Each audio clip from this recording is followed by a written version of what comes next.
Bonjour et bienvenue dans ce nouveau podcast de Français Dynamique. Aujourd'hui, je suis très contente de te retrouver pour lire ensemble un extrait d'un livre en français.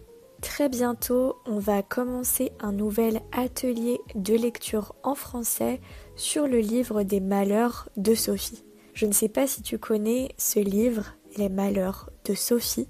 C'est un livre qui date de la moitié du 19e siècle et qui a été écrit par la comtesse de Ségur.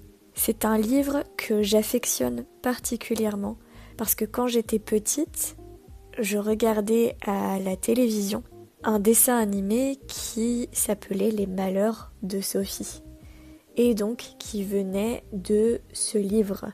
Alors on pourrait croire que ce livre est fait pour les enfants, mais pas du tout. Il y a une morale très intéressante et une étude aussi qu'on peut faire sur par exemple la façon de vivre au 19e siècle ou la façon de punir les enfants à cette époque-là. Et je trouve ça très intéressant puisqu'on parle de la vie quotidienne. Alors l'histoire des Malheurs de Sophie, c'est que on suit une petite fille qui est vive et qui a plein d'imagination. Ses idées sont souvent pleines d'enthousiasme, mais souvent deviennent un peu une catastrophe. Rien ne se passe comme elle pensait. Ensemble, dans ce podcast, on va lire le chapitre 19 qui s'appelle L'âne. On va lire une partie du chapitre. Je trouvais ce passage intéressant parce qu'il montre un peu la naïveté de Sophie.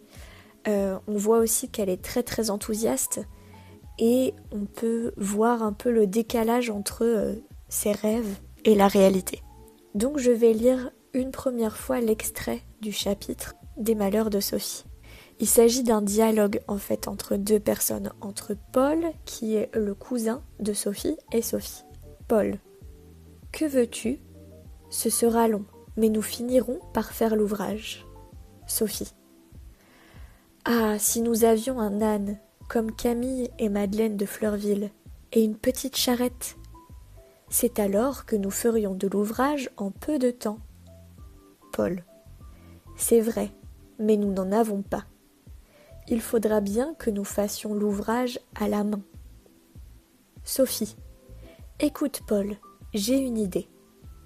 Paul, riant: oh, si tu as une idée, nous sommes sûrs de faire quelques sottises, car tes idées ne sont pas fameuses en général. Sophie, avec impatience: mais écoute donc avant de te moquer, mon idée est excellente. Combien ma tante te donne-t-elle d'argent par semaine ?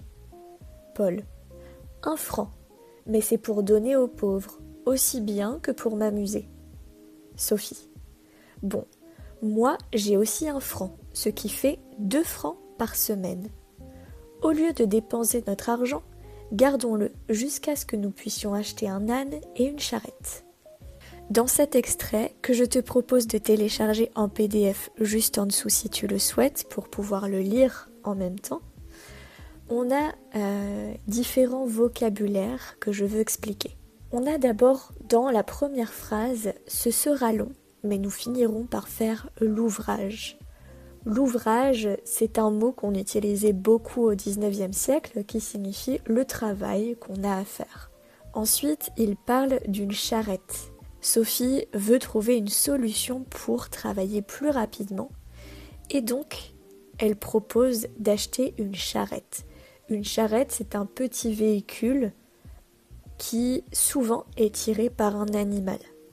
Alors ensuite, Paul répond que ces idées, en général, ne sont pas fameuses. Quand quelque chose n'est pas fameux, ça veut dire que quelque chose n'est pas bon, qu'il n'est pas très réussi. On peut dire par exemple, ce gâteau n'est pas fameux, ce gâteau n'est pas bon. Ou dans le cas de ce livre, l'idée n'est pas fameuse, l'idée n'est pas excellente. Pourquoi cette idée n'est pas fameuse ? Parce que Sophie fait beaucoup de sottises.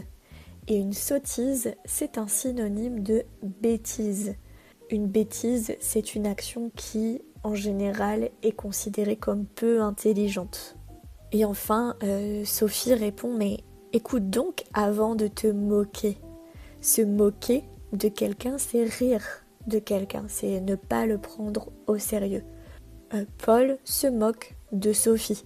Il rigole d'elle, il ne la prend pas au sérieux. » Alors pour faire un petit résumé du passage, donc, on comprend que Sophie et Paul sont en train de travailler dans le jardin, que le travail est long et fatigant, et donc que Sophie propose une bonne solution, économiser leur argent de poche pour pouvoir acheter un âne et une charrette. Et Paul pense que c'est une idée un peu bête, puisqu'il sait que ces idées souvent provoquent des problèmes. Il y a quelque chose qui est intéressant dans ce passage, c'est que on voit que Sophie est très enthousiaste et Paul est très réaliste. Sophie est réputée en fait pour toujours faire des sottises, des bêtises. Alors voilà, si tu es intéressé à aller plus loin ou peut-être lire cet extrait, n'hésite pas à télécharger le PDF, tu l'as juste en dessous gratuitement. N'hésite pas à me dire aussi en commentaire qu'est-ce que tu as pensé de cette petite analyse du livre. Et rappelle-toi que ce livre, nous allons le lire dans notre atelier de lecture qui commence très bientôt. Alors si tu veux découvrir un peu plus ce livre, n'hésite pas à m'envoyer un message privé ou à t'inscrire directement à l'atelier de lecture.